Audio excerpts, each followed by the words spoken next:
There is a pandemic taking over the car scene. You see it at the shows, you see it at your coffee meets, it may have even happened to you. Like, how many times does something like this happen?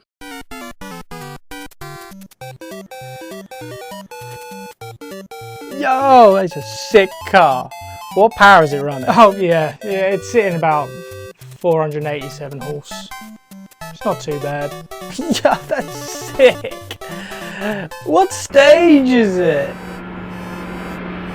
Stage.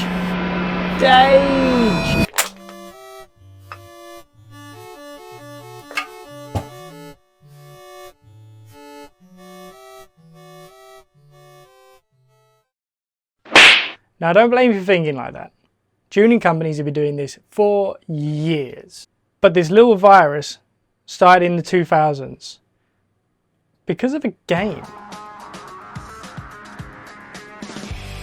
Need for Speed is a game that's seen poor reception in the last few years. But back in the 2000s, it was all the rage. Everyone had played it, and it's probably the main reason most of you into cars in the first place. They introduced stages as an easy way to do bulk modifications in one press of a button. Quick, simple, easy. I wish it was that quick, simple and easy for my own fucking car in real life, but there you go. It was a brilliant way to introduce people to car performance, even though at the time they probably couldn't see over the steering wheel. This is the source, Patient Zero, the first known use of stages to be used in any context relating to car modification. So how 20 years later, we've adopted this as the main way of doing things? Well, the tuning shops took this idea and run with it. And who can blame them? It's an extremely easy way to sell your complete package so you can flex your horsepower numbers and impress your significant other. Fords, Audis, BMWs, Volkswagens, Toyotas, Hondas, you name a brand or a car, there will be a stage package for it. But only for the modern ones, normally around 2013, 2014. So if this started off in the 2000s, and these package stage deals started coming around 2013, 2014, that's a 14-year gap. What happened? Where did it come from? So this is the kind of my theory on where it come from. Back in the 2000s, everyone was obsessed with sex spec. Performance wasn't really at the forefront of this. This was about making your car as cool as possible. We are talking body kits, chrome wheels, lights, subwoofers as big as your mum, custom interior, custom paint, all the different ways to make it appear that you're the coolest kid around town. It was all visual. Therefore, there was no reason to group anything together in a stage. Once the sex era started to die off, stuff started to become more performance oriented.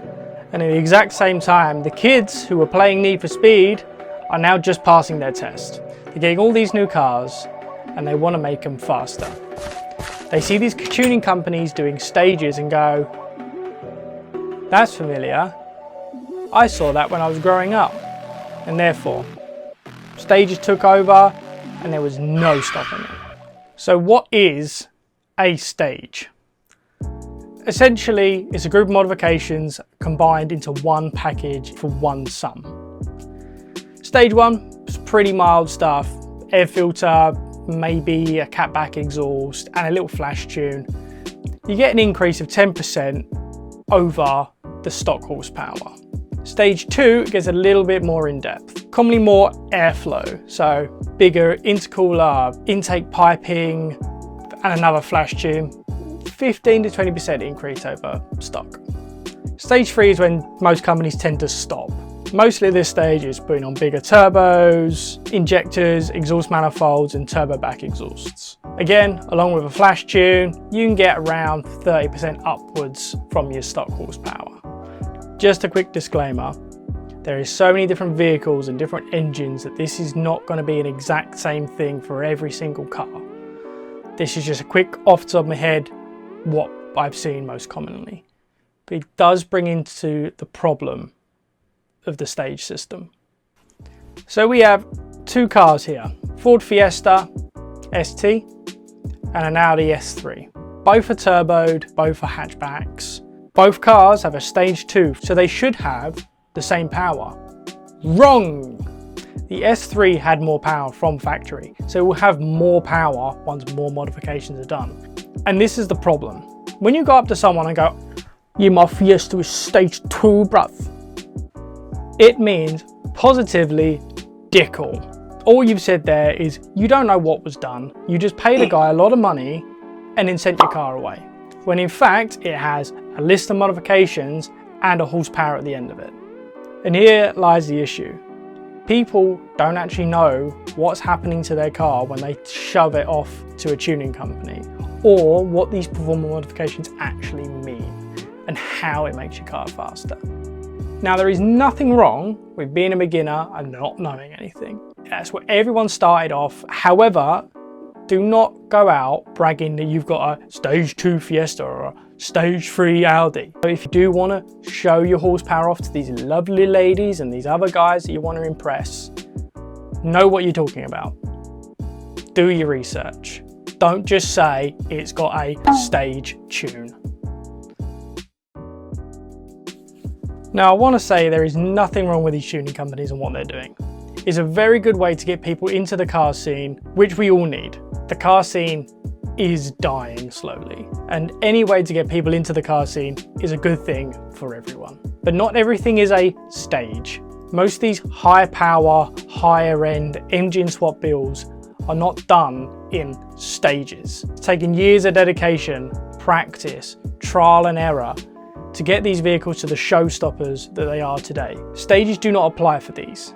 I'm also not saying you should know everything to do with engines and exactly how to squeeze every tiny bit of power out of that engine at that specific time. However, if you find yourself in a position talking to someone about their car, instead of asking them what stage it is, ask them what's been done to the car. And if they say something you don't know what it means or don't know what it does, then ask. We are a bunch of chatty people that would love to chat about our cars for hours upon hours upon hours. And you never know where it's going to go. That guy might now be your friend. He can help you with your car. You could be having these high-powered engines and cars. The cars of your dreams, the ones you want, but you need to talk to people and listen to them. Not just assume everything is a stage.